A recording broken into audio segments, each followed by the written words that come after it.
Hello students. आज मैं आपको बताऊंगा आयतन एवं धारता। क्योंकि पिछले वीडियो में एक स्टूडेंट ने पूछा था कि सर मुझे आयतन एवं धारता पढ़ना है, इसलिए मैं आपको आज वीडियो के ज़रिए आयतन एवं धारता के बारे में बताऊंगा। आइए देखते हैं आयतन। आयतन किससे कहते हैं। देखिए, यहाँ पे हमने एक बॉक्स बना रखा है जो तुमको दिख रहा होगा, घन या घनाभ के आकार का। घन एवं घनाभ का वीडियो हमने पिछली बार आपको बताया था कि घन हमारा वर्गाकार होता है और घनाभ हमारा आयताकार होता है। लेकिन ना यहाँ पे हम घन की बात करें ना हम घनाभ की बात कर रहे हैं, यहाँ केवल एक डायग्राम की बात करें जो घन या घनाभ के आकार का बना हुआ है। तो यहाँ पे एक डायग्राम बना हुआ है जिसका हमने एक नाम दे दिया बक्सा। ठीक है, अब इसको हमने थ्योरी के रूप में कैसे समझाया है, कैसे बताया है, आइए देखते हैं इसको।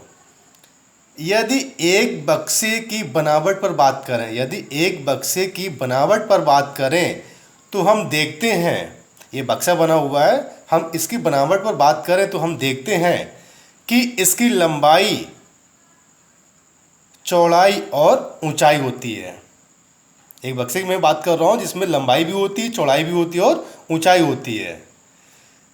यह बक्सा जितना स्थान घेरेगी, यह बक्सा जितना स्थान घेरेगी वह उस स्थान की माप को, वह उस स्थान की माप को उस वस्तु का या उस बक्से का आयतन कहते हैं।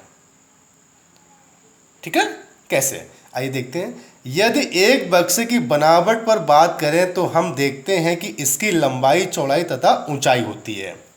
यह जितना स्थान घेरती है वह उस स्थान की माप को उस वस्तु का आयतन कहते हैं। ये हमारा बक्सा बना हुआ, इसी के अकॉर्डिंग हमने एक डिफिनीशन बनाई हुई है। तो ये हमारी डिफिनीशन है।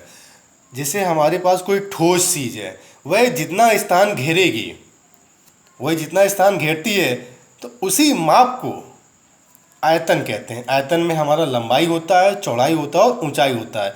कहीं कहीं पर ऊंचाई जगह पे गहराई होती है। तो ये हमारी तीन मापें होती हैं हमारी, जो आयतन को दर्शाता है। हमने नोट पॉइंट पे हमने यहाँ पे नोट लिख रखा है। जो हमारा आयतन होता है त्रिआयामी होता है, ये एक अंडरलाइन कर लेंगे। हमारा आयतन एक त्रिआयामी होता है। अगर एक नंबर में आता है तो यहाँ पे एक टिक कर लेंगे और एक नंबर को क्लियर कर लेंगे। आयतन हमारा कैसा होता है, एक त्रिआयामी होता है। जैसे जैसे में हमने बताया हुआ है कि घनाभ हो या घन हो, उसमें भी तीन विमाएँ होती हैं या तीन विमाओं की आकृति होती है। जैसे लंबाई, घन में तो तीनों भुजाएं एक समान होती हैं, चाहे लंबाई, चौड़ाई और ऊंचाई एक ही माप की होती हैं। लेकिन यहाँ पे हम घनाभ की बात कर रहे हैं, घनाभ को लेकर चल रहे हैं। घनाभ में तीन विमाएँ होती हैं, जैसे लंबाई होती है, चौड़ाई होती है और ऊंचाई होती है। इन तीनों की माप डिफरेंस होती है, इसलिए इसको घनाभ बोलते हैं।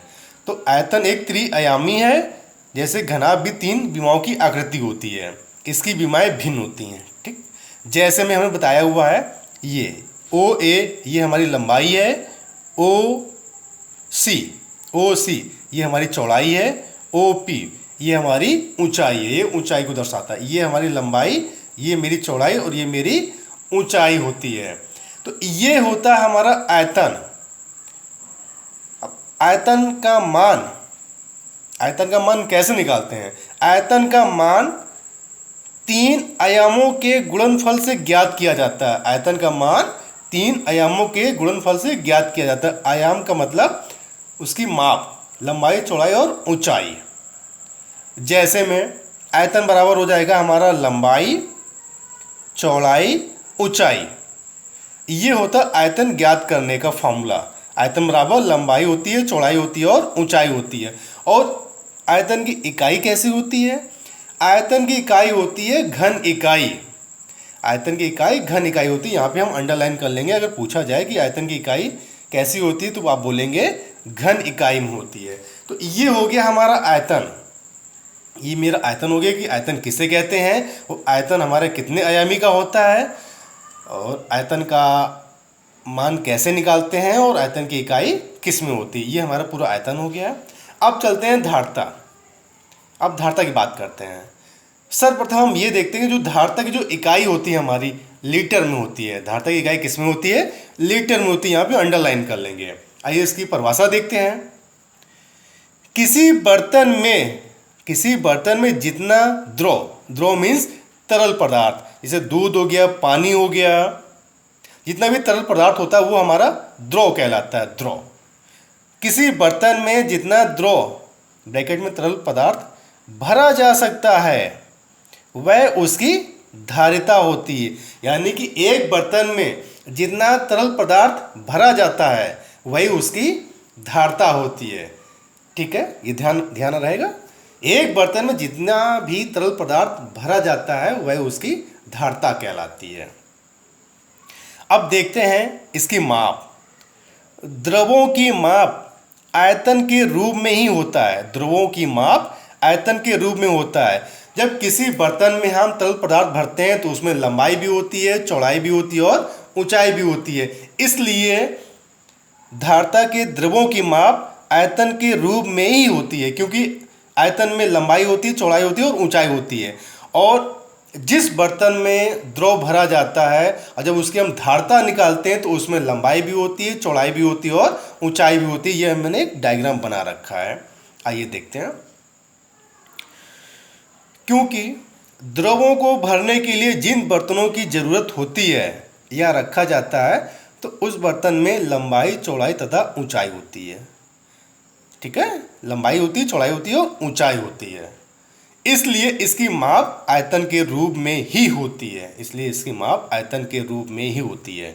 जैसे में हमने एक एग्जाम्पल दिखाया हुआ है। एक घनाकार बर्तन की विमाएं इस प्रकार। एक घनाकार बर्तन की विमाएं हमारी इस प्रकार। एक घनाकार हमने बर्तन ले लिया, उसकी विमाएं हमारी इस प्रकार है। 10 सेंटीमीटर लंबा है, 10 सेंटीमीटर चौड़ा है और 10 सेंटीमीटर हमारा ऊंचा है। ये 3 हमारी विमाएं हैं।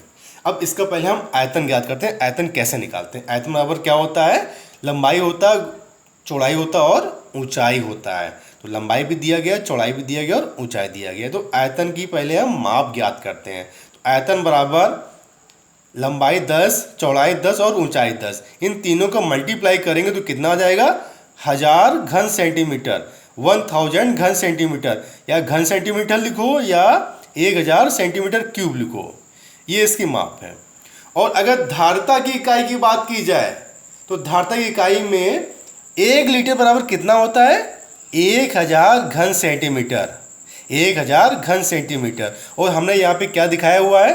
द्रवों की माप आयतन के रूप में ही होता। देखिए अब आयतन की माप कितनी है हमारी? 1000 सेंटीमीटर क्यूब या 1000 घन सेंटीमीटर। और धारिता की माप क्या है हमारी? 1 लीटर में 1000 घन सेंटीमीटर। तो दोनों की माप एक समान हुई कि नहीं हुई है? तो ये हो गया हमारा आयतन और ये हो गया हमारा धारिता। अब इस तो आज हमने पढ़ा आयतन और धारिता कि आयतन किसे कहते हैं, आयतन की माप कैसे ज्ञात करते हैं और आयतन की इकाई क्या होती है। वही हमने आज धारिता पढ़ा। धारिता कैसे ज्ञात करते हैं, धारिता किसे कहते हैं और धारिता की इकाई क्या होती है। अगर ये आपको वीडियो अच्छा लगा हो तो अपने मित्रों के साथ में शेयर करना ना भूलें और लाइक सब्सक्राइब ज़रूर करें। धन्यवाद।